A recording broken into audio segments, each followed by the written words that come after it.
अस्सलाम वालेकुम। सिटी से सवाल के साथ मैं हूं सैयद आयशा नाज। मेरे साथ मौजूद हैं नजम सेठी साहब। अस्सलाम वालेकुम। सिर साहब, इस वक्त आलमी मंजरनामे पर एक ही खबर चाहिए और वो है ओवल ऑफिस में होने वाली एक गुफ्तगू। क्या कहेंगे आप इसको? पंचिंग तो नहीं, वो पंचिंग तो वन साइड से हुई है। हाँ। दूसरी साइड ने अपने आप को डिफेंड करने की कोशिश की है, मगर डोनाल्ड ट्रंप और उसके वाइस प्रेसिडेंट ने ठीक ठाक पंचेस लगाए हैं और अपनी होम ऑडियंस जो थी रिपब्लिकन्स की, उनको बड़ा खुश किया उसके साथ। हाँ, वो अटैकिंग थे और वो पॉलिजेटिक भी थे और डिफेंसिव भी थे और थैंक यू भी कह रहे थे। लेकिन बस बहुत कुछ हुआ। सिर साहब, डिप्लोमेटिक कन्वर्सेशन जो तो खाया तो हाँ, कुछ भी नहीं है। हाँ, पता नहीं क्या क्या हुआ वहाँ। वो अभी जेडी वांस सुन के तो हमने स्टेटमेंट सुनाई नहीं, जिस तरह से वो बात कर रहे थे और उन्होंने कहा कि आप लाउड नहीं बोले। उन्होंने सर ट्रंप ने इंटरवीन करके कहा कि वो ऊंची आवाज में बात नहीं कर रहे, आप सुने बात, आप बहुत ज्यादा बोलते हैं, आपके पास कार्ड्स नहीं है, आपके पास ऑप्शंस नहीं है, and there are so many things. पहली तो बात ये कि मुझे आपसे ये जानना है, डिप्लोमेटिकली इस तरह की आपने कभी मंजर देखा किसी स्टेज पर, वो भी एक इतना बड़ा ऑफिस हो जिसके बारे में कहा जा रहा है कि उन्होंने गुस्ताखी की, बदतमीजी की ज़ेलेंस्की ने, यूक्रेनी प्रेसिडेंट ने, अब ये नायब प्रेसिडेंट कह रहे हैं अमेरिका के। क्या यूक्रेनी प्रेसिडेंट ने डोनाल्ड ट्रंप को या अमेरिकी एडमिनिस्ट्रेशन की पॉलिसी शिफ्ट को समझने में गलती की, या उनको ट्रैप किया गया ट्रंप एडमिनिस्ट्रेशन की जानिब से? नहीं, मेरा ख्याल है असेसमेंट उसकी ये थी कि कोई शायद डोनाल्ड ट्रंप को मनवा ले। उसकी वजह यह है कि ये प्लान के तहत पहले फ्रेंच होके गया, फ्रेंच इमानुएल मैक्रोन होके गए यहाँ से। वो भी एक बात करके गए हैं कि we can't stop the war, Russia is an aggressor, European security जो है उसका ताल्लुक। फिर उसके बाद ब्रिटिश प्राइम मिनिस्टर भी होके गए जी। तो ये सब जो लाइन लगी हुई थी, ये एक प्लान के तहत आए थे वो। अच्छा। कि डोनाल्ड ट्रंप को पहले से ज़रा सॉफ्टन किया दिया जाए, फिर ज़ेलेंस्की जाए और उसको समझाए कि ऐसे मत करें, रातों रात इसको बंद नहीं किया जा सकता, हम बड़े हमारी सैक्रिफाइसेस है वगैरह वगैरह। अच्छा, अब ट्रंप जो है वो जिस किस्म का प्रेसिडेंट है, वो एक दफ़ा एक फ़ैसला कर ले वो पीछे नहीं हटता। अलबत्ता उस वक्त पीछे हटता है जब उसके मफाद में हो, अदरवाइज वो इम्प्रेस नहीं होता किसी से। और he is a bully also. मतलब है कि he throws his weight around कि अमेरिका है, we are the most powerful, हथियार हमारे हैं, सब हमारे पे डिपेंडेंट है। और फिर जाते जाते काफ़ी झूठ भी बोल जाता है जी। इसमें जो आज जो डिबेट कल चली है, हाँ। उसके अंदर भी 2-3 दफ़ा इसने गलत बयानियाँ की हैं। और वो फ्रेंच प्रेसिडेंट ने भी उसको रोकने की कोशिश की। फ्रेंच प्रेसिडेंट ने तो उसको हाथ पकड़ लिया यहाँ से। हाँ, तस्दीक की उनकी, बाकायदा फैक्ट्स करेक्ट किए कि ऐसा नहीं, ऐसा है। और इसी तरीके के साथ इसने भी कोशिश की, फिर इसने अपना हाथ रोक लिया। ये जो ब्रिटिश प्राइम मिनिस्टर है, कीयर स्टारमर। तो मतलब है कि तो डोनाल्ड ट्रंप सुनता नहीं किसी की बात, वो तो बस लगा हुआ था। और ये जो चीज़ है, ये जो उसने पब्लिक के अंदर उनको बुला के उसको और फिर प्रेस कॉन्फ्रेंस की है, ये तो ऐसी था कि वो चाहता था कि इसको सबके सामने झिड़कें दे और इसको सबके सामने शर्मिंदा करें। अच्छा। क्योंकि जो प्रेस कॉन्फ्रेंस बाकी लोगों के साथ हुई है, वहाँ इस किस्म की तू मैं नहीं थी। ये तो बिल्कुल जिसे कहते हैं ना, ट्रंप ने उसको बिल्कुल अटैक किया और उसने अपने आप को डिफेंड करते करते वो भी फिर बोला है। तो ये जिसकी वजह से सारा जो अमेरिका के अंदर जो इम्प्रेशन गया है वो ये गया है कि ये डोनाल्ड ट्रंप तो होस्ट है, उसको भी इतनी ऐसी बात नहीं करनी चाहिए थी, मगर ये कमज़ोर आदमी है, डिफेंसिव है, इसको अमेरिका की ज़रूरत है और ये आर्ग्यू इसने क्यों किया, चुप कर जाता या और तरीके से बात करता। तो ये ज़ेलेंस्की के लिए ये अच्छा नहीं रहा। और फिर ये कि सारी मीटिंग्स उसके बाद कैंसिल हो गई और वो जो एक डील करनी थी, रेयर अर्थ मिनरल्स की डील करनी थी, वो भी नहीं साइन की। फिर एक खाना था रात का, वो भी नहीं उसने अटेंड किया, सारा कुछ ही कैंसिल कर दिया उन्होंने। कहा गया कि यहाँ से जाए, हाँ, बेसिकली जाओ, निकलो, जब तैयार हो जाओगे अमन की बात करने तो फिर आ जाना, अभी जाओ, अभी कोई यहाँ तुम्हारे लिए जगह नहीं है। ये भी यहाँ तक आयशा कि ये भी कहा कि अपॉलोजाइज करो कि तुमने किस किस्म की बातें की और क्या की है, डिसरिस्पेक्टफुल रहे आप, तो माफी मांगे अमेरिकन प्रेसिडेंट। तो मतलब है कि ज़ेलेंस्की की तो जिसे कहते हैं, I don't think he expected कि ये उसके साथ होगा। मगर ये जो डोनाल्ड ट्रंप ने तो ये फैसला किया हुआ था, और जिन्होंने पंजाबी के पतलून लानी सी और उन्हें धमकी देनी सी, यू डू दिस और एल्स, और वो उसने कर दिया है। और पैगाम जो है वो सब पहुंच गया यूरोप को। वो जो हो गए हैं यहाँ से, उनको भी इस तरह समझाया होगा, मगर ऐसे नहीं। अब क्लियर हो गई है कि डोनाल्ड ट्रंप पीछे नहीं हटेगा और उसने रूस की साइड लेनी है और उसने यूरोप की साइड नहीं लेनी। And I think this is very very significant. इसके बड़े रिपरकशंस होंगे और मतलब है कि बहुत सी इश्यूज बनते हैं इसके। जैसे आपने 2 विजिट्स की बात की, फर्स्ट यूरोपियन लीडर थे इमैनुअल मैक्रोन जिन्होंने व्हाइट हाउस का विजिट किया डोनाल्ड ट्रंप के बाद, उसके बाद कियर स्टारमर आए तो यूँ लगा कि जैसे कन्विंस करने के लिए एक लाइन लगी जैसे आपने कहा। तो जो ज़ेलेंस्की थे उनके इस कॉन्फिडेंस की वजह इन्हीं यूरोपियन लीडर्स को उनके पीछे खड़े होना था कि वो आके बैठे और उन्हें यह एतमाद था कि मैं कन्विंस कर लूँगा, क्या बैकिंग थी उनकी? नहीं, बैकिंग तो थी ना, ये मैंने कहा ना, एक प्लान के तहत वो पहले आए सॉफन करने के लिए, रास्ता बनाने के लिए, इसके लिए जी। फिर ये आया, इसका ये ख्याल था कि उन्होंने कोई मरम पट्टी कर ली होगी, ट्रंप को कुछ समझा लिया होगा, इतना अग्रेसिव नहीं होगा। मगर ट्रंप तो बिल्कुल ही उसके बरक्स हो गया ना। लेकिन उस बातचीत में क्या डोनाल्ड ट्रंप की जानिब से इस तरह का रवैया नहीं रखा गया होगा, मैसेज नहीं गया होगा कि स्टार्मर को या इमैनुअल मैक्रोन को? उस तरीके से नहीं गया होगा ना, उन्होंने भी इस तरीके से बात नहीं की होगी ना। डोनाल्ड ट्रंप ने एक दफ़ा बात कर दी होगी, उन्होंने सुन ली होगी, वो आगे उन्होंने जवाब छोटा मोटा दे के चुप कर गए होंगे। ये तो आर्ग्यू करता रह गया ना, ये तो उससे बहस शुरू कर दी। आपके ख्याल में अगर बहस ना करते, खामोश रहते, तो फिर इस किस्म की प्रेस कॉन्फ्रेंस ना होती। अब तो एक ज़ाती इशू बन गया है between Donald Trump and Vance एक तरफ और एक तरफ ये। अब तो जिसे कहते हैं ना कि एक तू मैं हो गई है ना, जिससे अब डिप्लोमेसी में तो ये चीज़ होती नहीं है। डिप्लोमेसी में तो कम से कम बात की जाती है पब्लिक में, और प्राइवेटली भी इशारे किए जाते हैं और हिंट्स की जाती है। तो इसने तो पब्लिक में बैठ के ज़ेलेंस्की को बेसिकली बूटेड हिम आउट। तो अगर एक प्राइवेट मीटिंग पहले हो जाती तो ज़्यादा बेहतर नहीं था? ये रिपोर्टर्स के सामने इस तरह की गुफ्तो शुनीद ये प्लान्ड था ऑब्वियसली डोनाल्ड ट्रंप की तरफ से। जब प्रेस कॉन्फ्रेंस होती है, ये व्हाइट हाउस पे प्रेस कॉन्फ्रेंस की है ना उसने जी, तो जाहिर है इससे पहले भी प्राइवेट बात हुई होगी। और मगर यहाँ आके डोनाल्ड ट्रंप ने तो अपना वही मौक़िफ़ इख्तियार किया। अब यहाँ अगर ज़ेलेंस्की इसको और डिप्लोमेटिकली इसको कोई और तरीके से भी हैंडल कर सकता था, उसने नहीं हैंडल किया। वो तो उसने जैसे कहना वो तो आर्ग्यूमेंट में पड़ पड़े यहाँ, यही कोई जगह नहीं थी ये आर्ग्यू करने की। डोनाल्ड ट्रंप ने तो प्रेस को बता रहा था कि अमेरिका का मौक़िफ़ क्या है।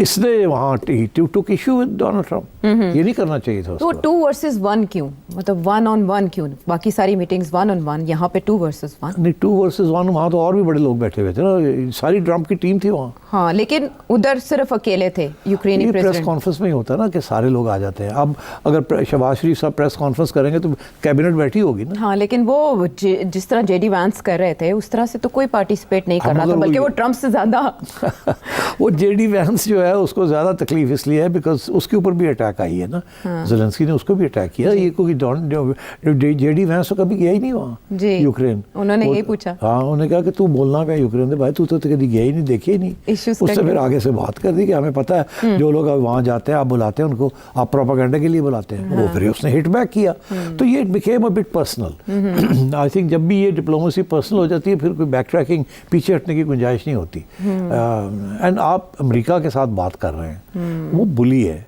वो ऊपर से डोनाल्ड ट्रंप बुली का बुली है, तो वहाँ you do not, you just have to take it. और आपने अगर लड़ाई झगड़े करने तो फिर जाए ना वहाँ। क्या करने गए थे आप? आप वहाँ मनाने गए थे या लड़ने गए थे? You don't fight with America. That is the thing. क्या यूक्रेन वापस रुजू करेगा, डोनाल्ड ट्रंप की तरफ वापस जाएगा, या अभी इनकी कंसल्टेशन इतवार को एक इजलास बुलाया गया और यूरोप के अलावा कोई ऑप्शन? देखिए आयशा, जो अंडरस्टैंडिंग थी ना जब इसको बुलाया था, अंडरस्टैंडिंग ये थी कि हमने वो रेयर अर्थ मिनरल्स का जो डील है वो हमने साइन करनी है और हमने यूक्रेन की बात नहीं करनी। ये इशारा कर दिया गया था पहले कि ये आप आ रहे हैं, हमने वो ड्राफ्ट तैयार किया हुआ है, वो आप ड्राफ्ट साइन करेंगे जी। उसके अंदर भी इसने आने से पहले ही ज़ेलेंस्की ने उसको खोल दिया। उसने कहा कि जी उस ड्राफ्ट के अंदर हमारी सिक्योरिटी गारंटीज़ का जो इशू है वो सही तरीके से हैंडल नहीं किया गया। अभी वही ज़रूरत नहीं थी ये कहने की। अगर ये कहते भी तो जब मीटिंग होती और ड्राफ्ट के ऊपर डिस्कशन इनसाइड होती तो वहाँ कहते। और जब इसने ये बयान दे दिया कि उसके अंदर हमारे लिए सिक्योरिटी गारंटीज़ नहीं है, हमने ड्राफ्ट पढ़ा है, कहता है अभी शुरू नहीं हुई डिस्कशन, पहले से ही बयान आ गया, हमने ड्राफ्ट पढ़ लिया, अमेरिका ने हमें भेजा था और उससे हमारी सिक्योरिटी गारंटीज़ की बात नहीं है तो इसके ऊपर बहस होगी। ये नहीं करना चाहिए था ना। फिर उसके ऊपर फिर डोनाल्ड ट्रंप ने जवाब दे दिया। उसने कहा तुम्हें और क्या कौन सी सिक्योरिटी गारंटी चाहिए? जब अमेरिका अपने पैसे लगाएगा वहाँ तो इससे बड़ी सिक्योरिटी गारंटी क्या हो सकती है? तो ये बात अभी शुरू नहीं हुई ऑफिशियली या फॉर्मली, तो पब्लिक के अंदर दोनों ने अपने मौक़िफ़ जो है वो पेश कर दिए और इन सॉर्ट ऑफ तू मैं sort of format. Again Zelensky is known to be a bit of वो है यू नो उसकी जो रेपुटेशन है is not good. He is also a dictator by western standards, वो डिक्टेटर है। इलेक्शन कराने थे, उससे इलेक्शन नहीं कराए और इमरजेंसी डिक्लेयर करके बैठ गया। फिर वो चाहता है कि जितनी देर ये वॉर चलेगा उतनी देर उसको कोई नहीं हिला सकता। तो ये भी उसके बारे में शक है कि ही डजंट वांट पीस, वो अमन चाहता ही नहीं है, वो चाहता है कि ये जंग वंग हो। अच्छा, उधर से डोनाल्ड ट्रंप का जो मेन इशू है वो यही है कि अब उसने अपनी इलेक्शन इस चीज़ के ऊपर जीती है ना, कि मैंने अब जंगें नहीं करनी, ना जंगें नहीं मैंने सपोर्ट करनी, ना अमेरिका के पैसे ज़ाया करने हैं इन फॉरेन एडवेंचर्स। और इसीलिए वो 390 बिलियन जिसके ऊपर ब्रिटिश प्राइम मिनिस्टर ने कहा नहीं it's not 390 billion, it's about 190, 390 नहीं है, 350 नहीं है, 350 बिलियन हाँ नहीं है। मगर उसने सुनी उसकी बात और फिर 3 दफ़ा वही बात कही, 350 बिलियन। तो ये डोनाल्ड ट्रंप है ना। हाँ, so this is what's happened there and I think अब जो हो गया सबको पता क्या हो गया। लेट्स डिस्कस के इसके कॉन्सिक्वेंसेस बिल्कुल क्या होंगे इसके कॉन्सिक्वेंसेस। और यूक्रेन प्रोजेक्ट से तो अब अमेरिका इसी बहाने मुकम्मल अलग हो गया, मुकम्मल अलग हो गया। वो बेलारूस का प्रेसिडेंट भी रूस के साथ है, जो पुतिन जो है बहुत खुश है, जाहिर है। क्योंकि जो डोनाल्ड ट्रंप जो बात कह रहा है वो ये कह रहा है मोटी बात कि अब पहले सीज़ फायर हो जाए जी, उसके बाद जो इलाके रूस ने ले लिए, कब्जा कर लिया वो रूस के हो जाएंगे, उसके इन्फ्लुएंस में आ जाएंगे, वो एक किस्म की बफर जोन बन जाएगी। ठीक, और जो बाकी इलाके हैं वो रहे यूक्रेन के पास, और यूक्रेन जो है वो नेटो का मेंबर नहीं बनेगा। क्योंकि रूस के 2 ऑब्जेक्शंस थे। एक ये था कि ये जो इलाके रूस ने लिए ये एक यहाँ रशियन स्पीकिंग पॉपुलेशंस हैं, because don't forget Ukraine used to be part of Soviet Union. इस Ukraine used to be the most important state of the Soviet Union, USSR जो होती थी, तो सोशलिस्ट रिपब्लिक्स। तो यहाँ सबसे ज़्यादा न्यूक्लियर आर्सेनल भी यूक्रेन के अंदर था। बाद में जब डिसमेंटलिंग करनी पड़ी तो यहाँ से सारे एटॉमिक वेपन्स रिमूव करने पड़े and missiles and so on. तो Ukraine is a very rich country in minerals and in other wealth, and was also a very armed country under the Soviet Union. मगर हुआ ये कि जब Soviet union breakup किया तो उस वक्त वहाँ के प्रेसिडेंट से गोर्बाचोव ने जो डील की, उस वक्त प्रेसिडेंट क्लिंटन से पहले बुश था, और जॉर्ज बुश। उस 90 में ये सोवियत यूनियन 89-90 में ब्रेकअप हुआ। उस वक्त इन वेस्टर्न पावर्स ने अप्रोच किया गोर्बाचोव को कि जर्मनी जो है वो डिवाइडेड था ईस्ट एंड वेस्ट, उन्होंने कहा जी इनको यूनाइट होने दें, आप इजाज़त दे दें कि हम इनको यूनाइट कर दें। गोर्बाचोव ने आगे से कहा कि हाँ मेरी तरफ से कोई ऑब्जेक्शन नहीं है, आप यूनाइट कर दें, क्योंकि जर्मनी एक बार जब हो जाता है तो बहुत स्ट्रांग हो जाता है। तो सोवियत यूनियन को हमेशा यही डर था कि अगर united Germany could pose a threat to the Soviet Union later on. तो उसने कहा अगर हाँ एक सूरत में कि आप ये जो सारा ईस्टर्न यूरोप है अब आज़ाद हो जाएगा, इसको आप नेटो शेटो में नहीं लेंगे आप। अगर वार्सो पैक्ट जो कि सोवियत यूनियन के साथ जो एक समझौता था जिसका हिस्सा थे ये सारे रियासतें, वो अब वार्सो पैक्ट में नहीं होंगे तो फिर नेटो में भी नहीं होंगे। तो इनको आप अलग रियासतें बनती है बने, मगर आप कोई नेटो के अंदर आप नहीं लेंगे, because NATO is anti Soviet, anti Russia. तो उन्होंने कहा जी आप अपना जो डिफेंस सिक्योरिटी है वो आप मेहरबानी करें यूक्रेन और ईस्टर्न यूरोप के बाहर ही रखें, उनको अंदर नहीं लेके आना। उस कंडीशन के ऊपर हम आपको अपोज नहीं करते, आप जर्मनी को इकट्ठा कर लें। तो इन्होंने वादा कर दिया, और वादा तो कर दिया, मगर जैसे ही ये जर्मनी यूनाइट हो गया तो प्रेसिडेंट क्लिंटन आया वाइट हाउस में, बिल क्लिंटन 94 में बिल क्लिंटन ने धक्का दिया कि आप नेटो को एक्सपेंड कर दें, यूरोपियंस को कहा, और कहा हम आपको बैक करते हैं। तो American banking for NATO for एक नेटो एक्सपेंशन स्टार्टेड। तो एक एक करके इन्होंने जो वहाँ ईस्टर्न यूरोप के कंट्रीज थी उनको नेटो के अंदर लाए और उनको यूरोप का भी हिस्सा बनाना शुरू कर दिया। रशिया को बड़ी तकलीफ हो रही थी, मगर रशिया ने कहा, इन्होंने कहा जी ये सिर्फ 3-4 मुल्क हैं, पोलैंड है, चेकोस्लोवाकिया है, ये है, इनको ही हम करेंगे, इससे आगे हम नहीं जाएंगे। मगर इन्होंने रुके नहीं वहाँ, तो ये चलते गए और रूस परेशान होता गया कि यार ये क्या हो रहा है। ठीक। और इवेंचुअली क्या हुआ कि क्लिंटन के बाद भी जो रिपब्लिकन एडमिनिस्ट्रेशंस आई उन्होंने भी ये neocons and these people all push for expansion of NATO. ये इस हद तक कि जब यहाँ बात आई तो रूस ने कहा यूक्रेन जो है ये नहीं जाएगा नेटो में। ये बिल्कुल नहीं जाएगा, ये हमारे बॉर्डर पे है और we have threatened by this. और हमारी इनके साथ झगड़ा है on the Russian speaking people of the Ukraine, जो कि ऑटोनॉमी मांग रहे थे ठीक। और रशिया उनको सपोर्ट कर रहा था। तो उसके ऊपर ये झगड़ा चला और रूस ने कहा नहीं, we will not allow it, जिसकी वजह से Europeans and Americans backing Ukraine and a dictatorship in Ukraine को सपोर्ट किया अगेंस्ट रशिया। अच्छा। तो ये वॉर उस वक्त ये शुरू हुई 2-3 years ago, और उसमें फिर American have been backing the NATO countries and Europe. मगर इशू ये बना कि जब डोनाल्ड ट्रम्प ने आया तो इससे पहले से कहना शुरू कर दिया सर कि मेरा जो मेन प्रॉब्लम है वो चाइना है, रशिया नहीं है। यूरोप का रशिया हो सकता तो उनके बॉर्डर पे है, मेरा जो प्रॉब्लम है वो चाइना है। तो ये रशिया के अंदर मैं नहीं इन्वॉल्व होना चाहता, आपकी जो जंग है रशिया के साथ, और ये फ़ायदा भी कोई नहीं आपको इसका। So he made it clear to the Europeans कि पहली बात तो है कि मैं आप बहुत पैसे दे रहा हूँ आपकी डिफेंस के लिए, नेटो के लिए। एक तो ये है कि मैं इतने पैसे अब नहीं दे सकता। ये उसका ओवरऑल प्लान भी है ना कि एक्सपेंडिचर्स, फॉरेन एक्सपेंडिचर्स कम किए जाएँ। इनवर्ड पॉलिसी है। हाँ, इनवर्ड पॉलिसी, मैं अपने आवाम के ऊपर अपने टैक्सपेयर्स के पैसे बाहर नहीं लगेंगे। और वो एक्चुअली देना चाहता है अमीर लोगों को वहाँ टैक्स कट्स।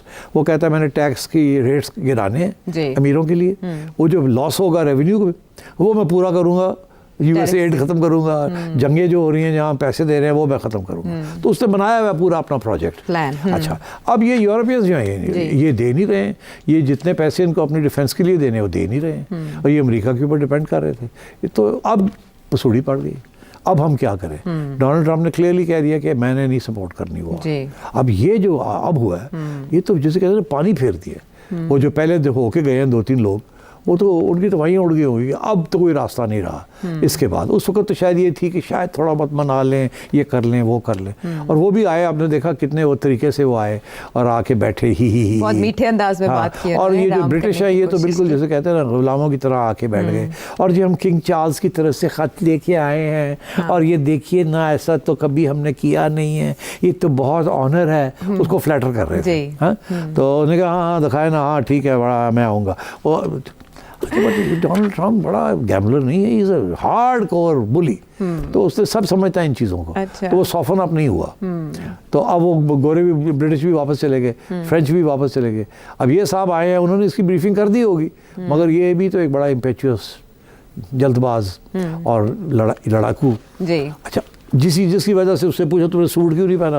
इतनी फॉर्मल ओकेजन है तो सूट तो पहनना चाहिए था। तो उन्होंने प्रोटोकॉल ही फॉलो नहीं किया, मिलिट्री सूट पहन के वो जाते हैं हर जगह। दिखाता है ना कि मैं जंग की सूरत में हूँ, मैं जंग में हूँ। हाँ, मैं जंग में हूँ, तो मैं आई नीड योर सपोर्ट। और ये रूस जो है ये खा जाएगा सबको, वो ये ड्रामे करता है।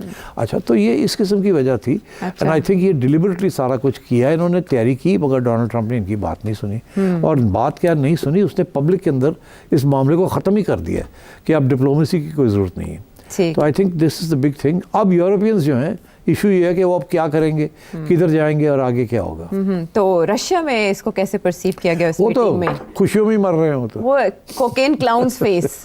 और उन्होंने बाकायदा तबसरों में ये भी कहा गया कि पता नहीं डोनाल्ड ट्रम्प ने कैसे रोका खुद को स्लैप करने से कि उसके मुंह पे थप्पड़ लगा देते। इस तरह की बातें हो रही हैं। मैं तो एक्चुअली डोनाल्ड ट्रम्प तो रिपीट करता रहा अपने आप को कि तुम्हारे पत्ते नहीं है, तुम क्या खेलोगे, तुम जी हार गए हो, अब क्यों तुम जिद कर रहे हो? नहीं, तो वो जेडी वैंस तो उसको जो वाइस प्रेसिडेंट है उसको क्यों दी हुई थी कि मैं इस हद तक नहीं जाऊंगा, तुम पढ़ जाना उसे।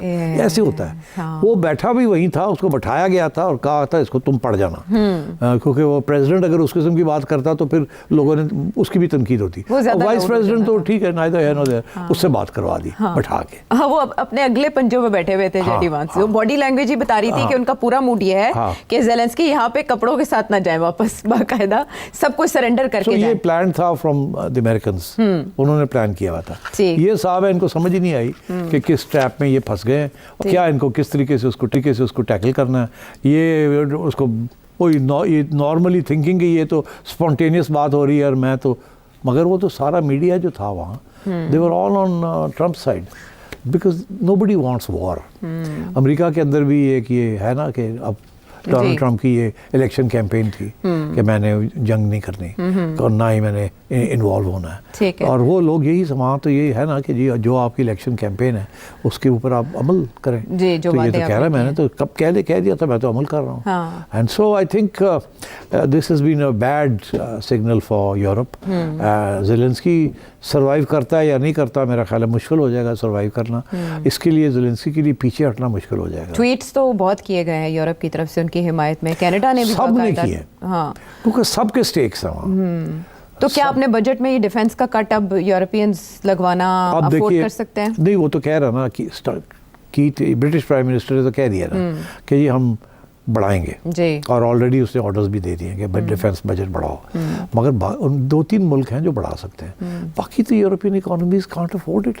उसमें तो ऐसी इकोनॉमीज हैं जो कि बाकी ये जो अमीर इकोनॉमीज लाइक जर्मनी उनसे पैसे लेते हैं सर्वाइवल के लिए। तो यूरोप का वैसे ही हाल बुरा हुआ है, ठीक है ना। तो उनके पास तो वैसे ही पैसे नहीं है और उन्हें आदत नहीं है डिफेंस एक्सपेंडिचर्स की। सेकेंड वर्ल्ड वॉर के बाद तो वो America has been looking after European security. तो ये तो सारे पैसे जो हैं ये सोशल वेलफेयर स्टेट्स बनाई हुई हैं इन्होंने। अब वो वेलफेयर काटनी पड़ेगी ना, या टैक्सेस बढ़ाने पड़ेंगे अमीरों के ऊपर। और लेबर पार्टी ने तो ऑलरेडी मैनिफेस्टो में भी है कि अमीरों के ऊपर टैक्स बढ़ाएंगे वो।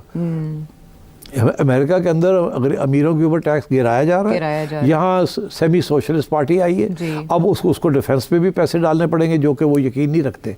उनकी हमेशा ये पॉलिसी थी कि डिफेंस में पैसे रखने की जरूरत, अब उनको डालने पड़ेंगे विद द रिजल्ट के जो सोशल सर्विसेज हैं, जो वेलफेयर स्टेट की सर्विसेज हैं, वहाँ पैसे कम करने पड़ेंगे और अमीरों के ऊपर टैक्स और लगाना पड़ेगा। इनकम्स जो हैं उनको फ्रीज करना पड़ेगा वर्किंग क्लास की। तो अच्छे खासे रेडिकल किस्म की चीज़ें इनकी डोमेस्टिक इकोनॉमीज में इनको कदम उठाने पड़ेंगे। और सिर्फ बरतानिया नहीं, सारे यूरोपियन कंट्रीज के अंदर हलचल होगी और काफ़ी गड़बड़ होगी, बिकॉज ये छोटा अमाउंट नहीं है ना। 2%, 1.5% ऑफ GNP ये दे रहे हैं। जब इसको डबल करेंगे तो अच्छा खासा कट लगेगा, डज लगेगी, टेंट पड़ेगी, पैसे कहाँ से आएंगे। और ये जो इस तरह के मामलात हैं, काफ़ी अर्से से चलती है अमरीकी पॉलिसी और उसको फिर इस तरह से रिवर्स किया जाना, अमरीका का जो इमेज है आलमी सतह पर, उस पर ये चीज़ें और इस तरह की बातचीत किस तरह होगी? किसके ऊपर? आलमी सतह पर अमेरिका का एक इमेज है इस तरह के मामला। अब समझ आ गई ना सबको कि डोनाल्ड ट्रंप के साथ पंगा नहीं लेना। डोनाल्ड ट्रंप जो कह रहा है ये करेगा, खा बाद में चेंज कर ले। उसकी एटीट्यूड यही है ना, पहले तो वो आता है विद अ हैमर जी, वो पहले आपको अपनी बात मनवाता है या धमकी देता है, उससे पीछे नहीं हटता।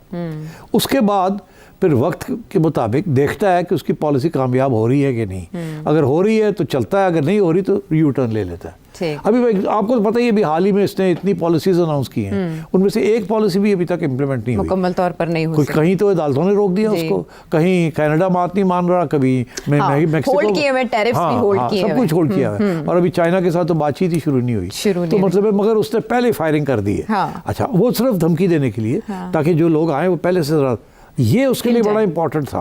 उसको पता था यहाँ मेरी धमकी चलेगी, चाइना के साथ नहीं चल सकती, रूस के साथ नहीं चल सकती, किसी और के साथ नहीं चल सकती। यहाँ उसने कहा इधर मैं शो करूँ कि मैं, तो ये it is a lot of it is acting, a lot of it is political game playing. States खेलती हैं ऐसे, और Donald Trump is the master of bluffing.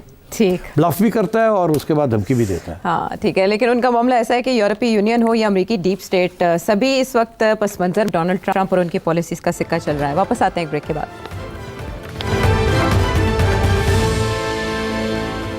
Welcome back to the show. बात हो रही है यूक्रेनी प्रेसिडेंट और अमेरिकन प्रेसिडेंट की आपस की चपकलिश की, जिसके बाद ऐसे लगता है कि दोनों ने एक दूसरे के लिए दरवाजे बंद कर दिए। और डोनाल्ड ट्रंप ने इस गुफ्तगू में कह दिया था कि हम पीस चाहते हैं, बुलेट्स रुके वहाँ पर चलने, आपके लोग मरने रुके।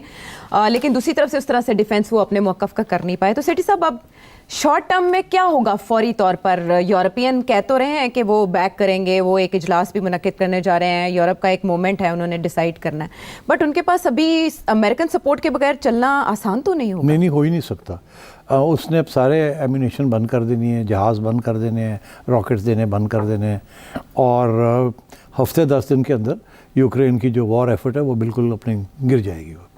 एंड रशिया को भी पता है इस बात का। तो अब चॉइस नहीं है यूरोपियंस के पास। उनके पास लॉन्ग टर्म का तो वो सोच सकते हैं कि उनकी अपनी डिफेंस इंडस्ट्री को जी, अपनी टेक और डिफेंस को बढ़ाना उसको और वो सब कुछ करना तो साल लग जाएगा। तो उतनी देर में तो फारग हो जाएगा। Russia will continue to make inroads.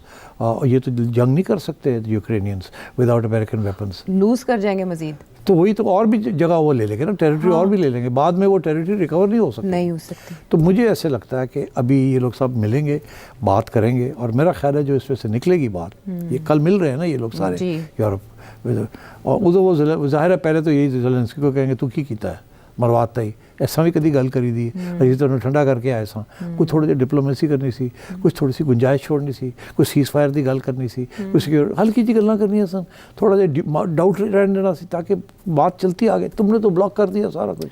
जिस तरीके से वो आगे से कहा जी उसने मुझे मौका ही नहीं दिया, उसने ये कर, इवेंचुअली होगा क्या, यूरोपियंस आपस में बैठ के सर पकड़ के बैठ जाएंगे। तो यही फैसला होगा कि चलें अभी सीज़ फायर कराते हैं। अच्छा, let's agree to a ceasefire. Okay, उसके साथ हमें ब्रीदिंग स्पेस मिल जाएगी। अब उस सीज़ फायर के दौरान हम फिर अमेरिका के साथ बात करेंगे।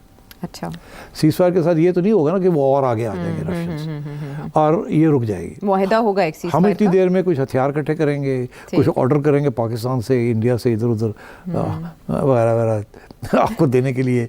तो अभी तो स्टेटस को रोक दो, इसको और ख़राब ना होने दो। अच्छा, ठीक। तो अभी मेरा ख्याल है पहला यही होगा कि let's move towards the seize fire, कोई कॉन्फ्रेंस करें जिसके अंदर सीज़ फायर हो, और डोनाल्ड ट्रंप कामयाब हो जाएगा ये सीज़ फायर कराने में। अच्छा, उसके बाद मेरा ख्याल है कि डोनाल्ड ट्रंप का और ज़ेलेंस्की का आगे काम करना मुश्किल हो गया। तो फिर ज़ेलेंस्की को जाना होगा। So America will want regime change. America कोशिश करेगा, यूरोपियंस को कहेगा कि आपके लिए, आपकी डिफेंस के लिए नेटो की जो कुछ हो चुका हम थोड़ी बहुत कंट्रीब्यूशन आगे करते रहेंगे, और ज़ेलेंस्की को डिच करो। अच्छा, अभी हमारे साथ मसला बन गया इसका, और जब तक ये है उस वक्त तक कोई सीज़ फायर भी नहीं रहेगी, ये गड़बड़ भी कर सकता है। इसने हमेशा कोशिश की है कि जंग जारी रहे, क्योंकि ये उसके बगैर ये रह नहीं सकता। तो इसको आप छुट्टी कराएं, राइट, इसको आप निकालें, कोई ऐसा बंदा लेके आए जो कि फिर ये अमन की बात करे, और उसके साथ हम बात आगे बढ़ा के इस मामले को ख़त्म करें। ठीक। और जहाँ तक आपकी सिक्योरिटी का मामला, आप फिक्र ना करें, मैं जिम्मेदारी लेता हूँ कि Russia is not going to be a threat to you. Okay. So ये इस किस्म की बातें आगे चलेंगी, लोग आएंगे जाएंगे, बात चलेगी, but I think the first immediate objective will be a seize fire. Zelensky को अग्री करना पड़ेगा टू अ सीज़ फायर। अच्छा, तो उसके बाद मेरा ख्याल है अगला कदम होगा ज़ेलेंस्की को जाना पड़ेगा। ठीक है, he can't stay on. Okay, he is a war leader. वो वॉर लीडर पीस लीडर नहीं बन सकता। और जिस तरीके से उसने वॉर को प्रोसिक्यूट किया, तो वो तो बिल्कुल ऐसे लगता है कि हर स्टेज पे वो सावटाज करेगा। सो डोनाल्ड ट्रंप विल इंसिस्ट के उन बहुत हो गया इनको कटो, और उसको जाना पड़ेगा। फिर वहाँ ऐसे एक बंदा आना पड़ेगा, हो सकता है सीज़ फायर हो जाए, फिर वहाँ इलेक्शंस हों, फिर एक जमहूरी बंदा आए जो कि डोनाल्ड ट्रंप के साथ काम कर सके, यूरोपियंस सपोर्ट मिले उसे for a settlement with Russia. और वो सेटलमेंट वही होगी जो डोनाल्ड ट्रंप कह रहा है कि ये जो इलाके हैं जो रूस ने ले लिए हैं, ये चार रीजन्स हैं टू द साउथ, जो कि रशियन स्पीकिंग रीजन्स हैं, ये they will become parts of Russia.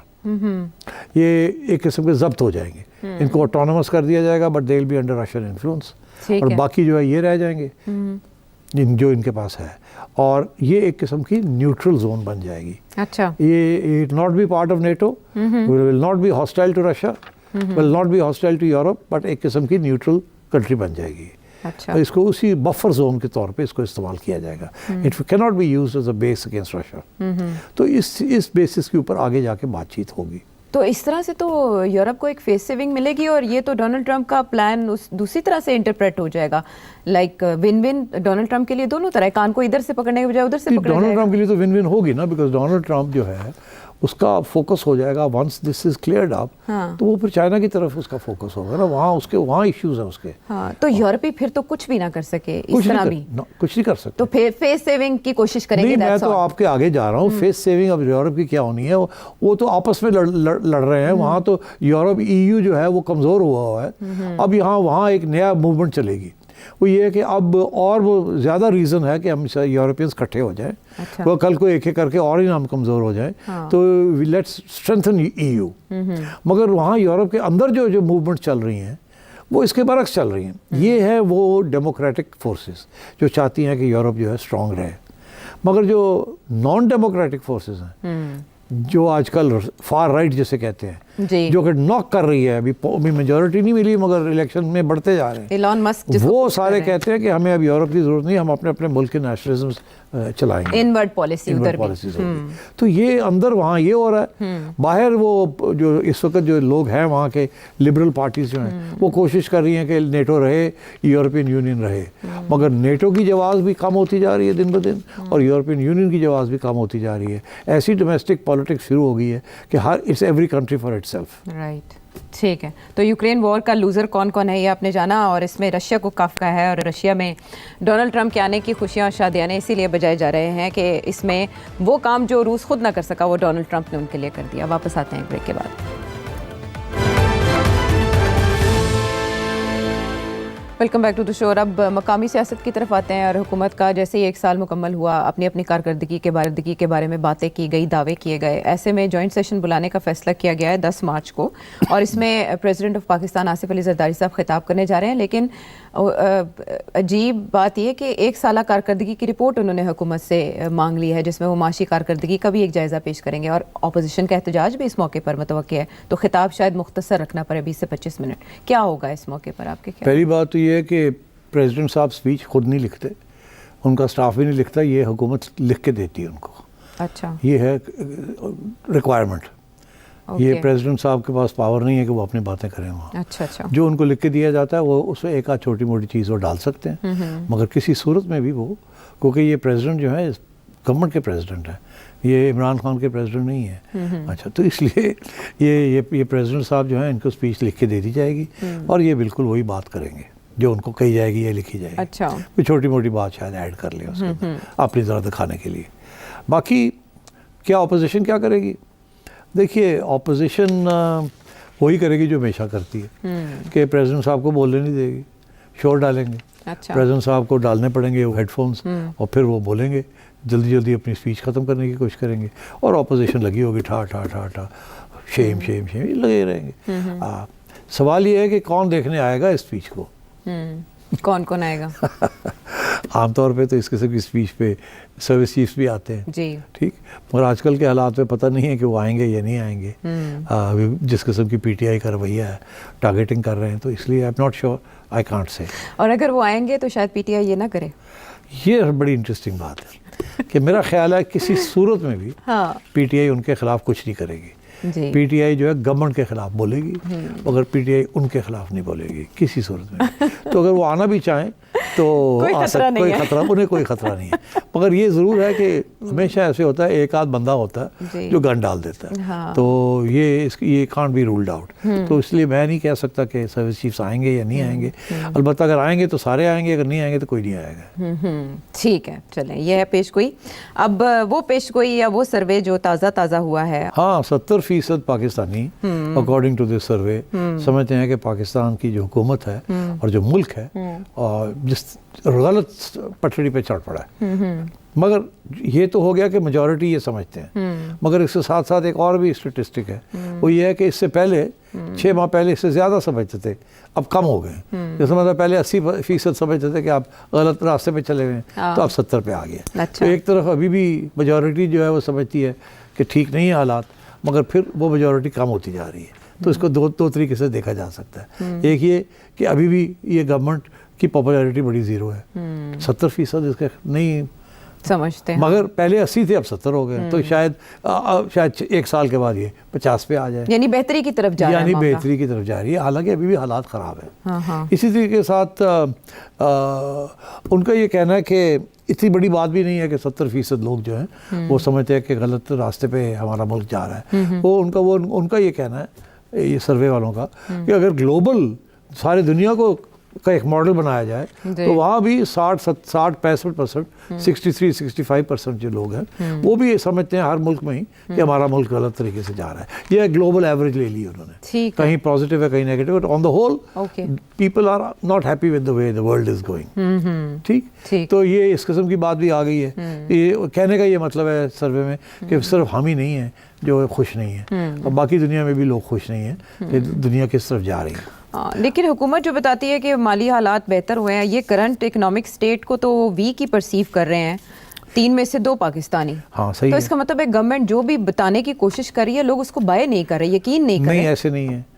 सर्वे में ये कहा गया है वही बात कि अभी भी 3 में से 2 लोग जो हैं वो समझते हैं कि मईशत इम्प्रूव नहीं कर रही, हालात ख़राब हैं, ये है वो है। मगर उनका ये कहना है सर्वे वालों का कि अभी तो 3 में से 2 है ना, पहले 3 में से 2.5 थे। अच्छा, तो वहाँ भी थोड़ी सी इम्प्रूवमेंट हो रही है। आप समझ रहे हैं? ओके ओके, कि पहले ज़्यादा थे लोग जो समझते थे, अब कम हो गए हैं, मगर अभी भी मेजॉरिटी में लोग ऐसे ही समझते हैं। तो अगर गवर्नमेंट इसको इंटरप्रेट करेगी तो गवर्नमेंट ये कहेगी कि जी हमारे हालात बेहतर हो रहे हैं, पहले बहुत ख़राब थे, अभी भी ख़राब है हमारे लिए, मगर थोड़े से बेहतर हुए हैं। और अब अपोजिशन देखेगी, वो कहेगी अभी भी मेजॉरिटी जो है आपके ख़िलाफ़ है, आप क्या कर रहे हैं। तो मतलब ये डिपेंड करता है आप किस तरीके से देखते हैं, अपनी अपनी तशरीह। अलबत्ता गवर्नमेंट का ये मौक़िफ़ रहा है कि हमें पता है कि हमारे हालात ख़राब हैं, हमें पता है हम अनपॉपुलर हैं, मगर हमारी ये कोशिश है कि अगले 2 साल में हम ये डिस्टेंस जो गैप है इसको हम कम कर लें, ताकि अगले 2-2.5 साल के बाद अगर इलेक्शन होती है तो हमारी कोई फाइटिंग चांस तो हो हमारी, क्योंकि अदरवाइज़ आज तो इलेक्शन नहीं करा सकते। तो यही उनकी कोशिश है कि ये जो 3 में से 2 हमारे ख़िलाफ़ हैं, ये साल 1.5-2 साल के बाद 1.5 रह जाएंगे। इसी तरीके के साथ 70% अभी समझते हैं गलत रास्ते पे हैं, शायद उस वक्त 50% समझेंगे। तो इलेक्शन में एक पॉइंट ऑफ व्यू पेश किया जा सकता है और अपने आप को बचाया जा सकता है। अच्छा। तो गवर्नमेंट की यही कोशिश है कि किसी तरीके के साथ अगले 2 साल काट लें हम, और आहिस्ता आहिस्ता जो इक्वेशन है उसको थोड़ा ठीक करते जाएं, और फिर आखिरी स्टेज के ऊपर हमें कोई ऐसे काम करें जिससे आवाम को के दिल जीत लें। और फिर अगर इमरान खान जैसे लोग बाहर भी आते हैं और इलेक्शन लड़ते भी हैं तो हमें रिक्शे करने की इतनी ज़रूरत नहीं पड़ेगी, हम on our own will be able to put up a good fight. ऐसा इस तरह के सर्वे ग्राउंड रियलिटी को रिफ्लेक्ट करते हैं एग्जैक्ट? मैं तो हमेशा बड़ा स्केप्टिकल होता हूँ। देखिए मैंने स्टेटिस्टिक्स किए हुए पढ़ा हुआ हूँ मैं, ये डेटास कैसे बनते हैं, सर्वेस कैसे होते हैं, I know little bit about these things. अच्छा, ये सवालों के ऊपर डिपेंड करता है। अगर जो सर्वेइंग एजेंसी है वो प्रो गवर्नमेंट है तो वो सर्वे ऐसे करेगी कि आपके हक में बातें आएंगी, उसकी इंटरप्रिटेशन। तो ये डिपेंड करता है किस किस्म का सवाल पूछा जा रहा है। अच्छा। और उसके ऊपर फिर डिपेंड करता है कि कितना बड़ा सैंपल है। तो ये छोटे छोटे सैंपल होते हैं। मैं इसलिए ये कह रहा हूँ कि इसके ऊपर भी ज़्यादा तवज्जो नहीं देनी चाहिए। अच्छा। इससे पहले जब इलेक्शन होने जा रही थी आयशा, तो इन्हीं के सर्वेज आ रहे थे जी, जो कह रहे थे कि नवाज शरीफ पॉपुलर होता जा रहा है। हाँ। हमने यहाँ बैठ कर डिस्कस किया था कि इप्सोस वाले कह रहे हैं कि नवाज शरीफ अब 55% पे आ गया है, अब इतने पे आ गया है, अब इमरान की पॉपुलैरिटी गिरती जा रही है। हालांकि ग्राउंड सिचुएशन ये थी कि हमें लोग जो ज़मीन पे बैठे हुए हैं, जो देख रहे हैं दिन के हालात क्या हैं, वो हमें कोई बात नहीं है। इमरान बड़ा पॉपुलर है, ये बड़े अनपॉपुलर है, इनको इनका घास नहीं, ये नहीं कट रहा।